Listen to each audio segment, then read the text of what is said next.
कल मिलने गए थे जब विजय थलापति अपने समर्थक विधायकों के साथ, उनकी पार्टी के विधायक भी थे और कांग्रेस पार्टी के विधायक भी थे।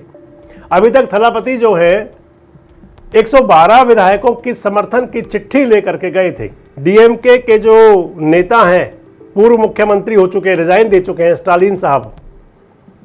स्टालिन ने अपना एक वक्तव्य जारी किया और उसके अंदर कहा कि क्योंकि हमारे पास मैंडेट नहीं है।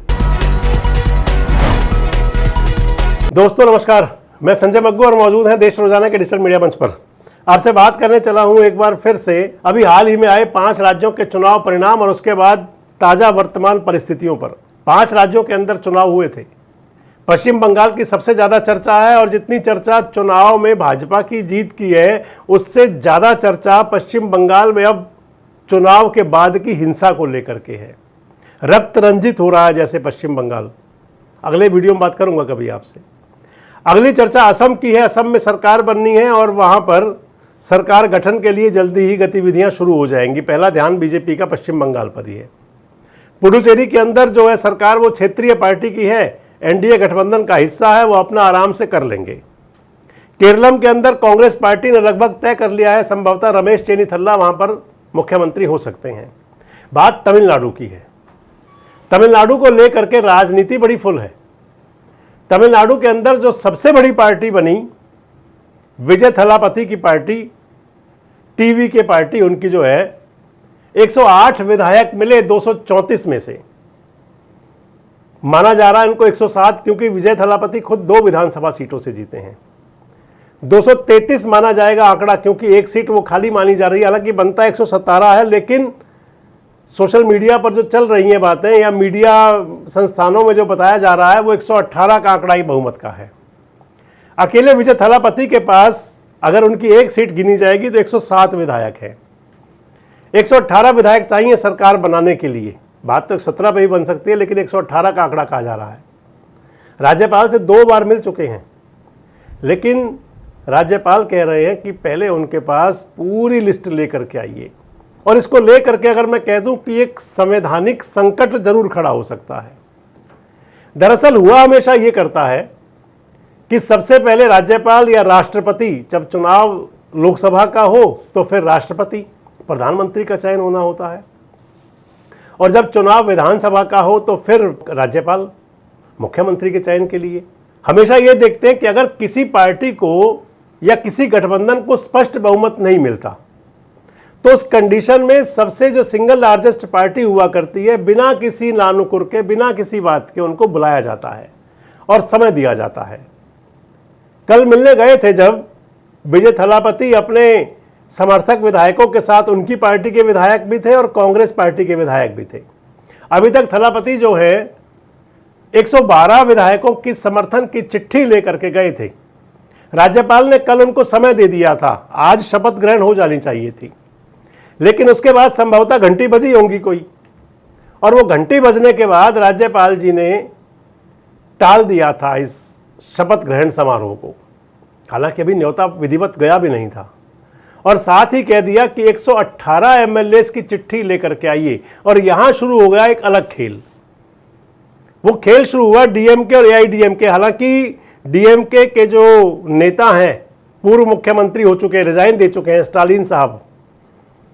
स्टालिन ने अपना एक वक्तव्य जारी किया और उसके अंदर कहा कि क्योंकि हमारे पास मैंडेट नहीं है, सबसे बड़ी पार्टी टीवी के है, सरकार उन्हीं की बननी चाहिए। हालांकि डीएमके और कांग्रेस के बीच तमाम प्रकार का तनाव विवाद है, वो दूसरा चैप्टर है। लेकिन स्टालिन ने कहा कि टीवी के पार्टी बड़ी पार्टी है, हम 6 महीना का समय देंगे, सरकार बनाने में हमारा कोई इंटरेस्ट है नहीं, बड़ी पार्टी हमारी है नहीं, हम चाहेंगे कि टीवी के की सरकार बने और वो अपने वायदे पूरे करे। जो विजय थलापति हैं वो मुख्यमंत्री बने, और इसके साथ ही जो हमारी कल्याणकारी यानी कि डीएमके सरकार की, इंडिया गठबंधन की जो पुरानी सरकार थी, उसकी जो हमारी कल्याणकारी योजनाएं हैं उनको आगे बढ़ाएं और अपने घोषणा पत्र को भी पूरा करें। लेकिन इधर परिस्थिति दूसरी बन रही है। राज्यपाल चाहते हैं कि पहले 118 एमएलए की चिट्ठी लेकर के आई जाए। जब तक 118 एमएलए की चिट्ठी नहीं आएगी तब तक नहीं देंगे, लेकिन तब तक बुलाएंगे नहीं। लेकिन अगर आप देखें तो सियासत के अंदर कब कब क्या क्या नहीं होता। आप ताज़ा घटनाक्रम देख लीजिए। अजीत दादा पवार उनके गठबंधन के, उनके सहयोग से जब भारतीय जनता पार्टी की सरकार बन रही थी तो मुंह अंधेरे शपथ दिलवा दी गई थी। इंतजार नहीं किया गया था कि एमएलए पूरे हैं या नहीं। अगर आप देखें तो एक प्रकार से ये मतदाताओं का, जिन लोगों ने अपनी वोट दे करके एक नेता को, एक पार्टी को चुना, एक प्रकार से मतदाताओं का अपमान है।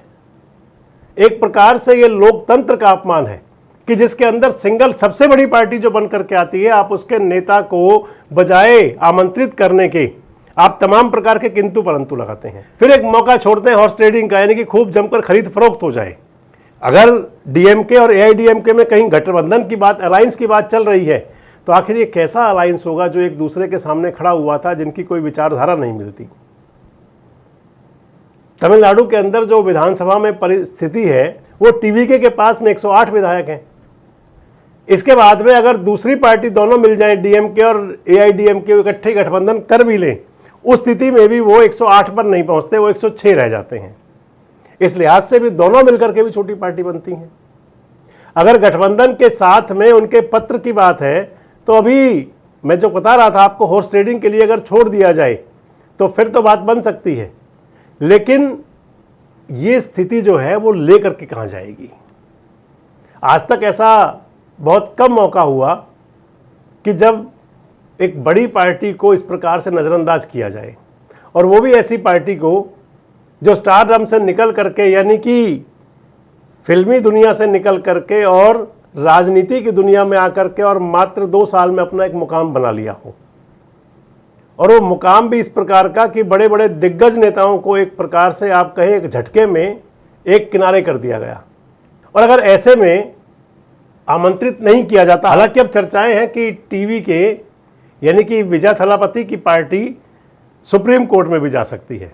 और इसके साथ ही जरूर ये भी चल रहा होगा कि जो बाकी गठबंधन सहयोगी साथ जोड़ने हैं, मसलन पीएमके है या सीपीआई है, सीपीएम है, मुस्लिम लीग है, जिनके पास, पीएमके के पास 4 विधायक हैं, सीपीआई, सीपीएम और मुस्लिम लीग के पास 2-2 विधायक हैं, और एक विधायक है, बीजेपी के पास 1 विधायक है सिंगल, 1 विधायक अम्मा की पार्टी के पास में है, और 1 विधायक एक और तमिल की पार्टी उनके पास में भी है।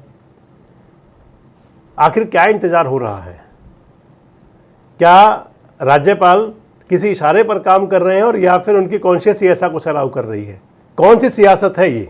कमेंट बॉक्स में जरूर बताएं। जुड़े रहे हमारे साथ, देखते रहे देश रोजाना। सब्सक्राइब करें देश रोजाना के YouTube चैनल को, और नई वीडियो की नोटिफिकेशन पाने के लिए बेल आइकन जरूर दबाएं। अगर आप ये वीडियो Facebook या Instagram पर देख रहे हैं, तो पेज को लाइक और फॉलो जरूर करें, और ज्यादा से ज्यादा शेयर करें।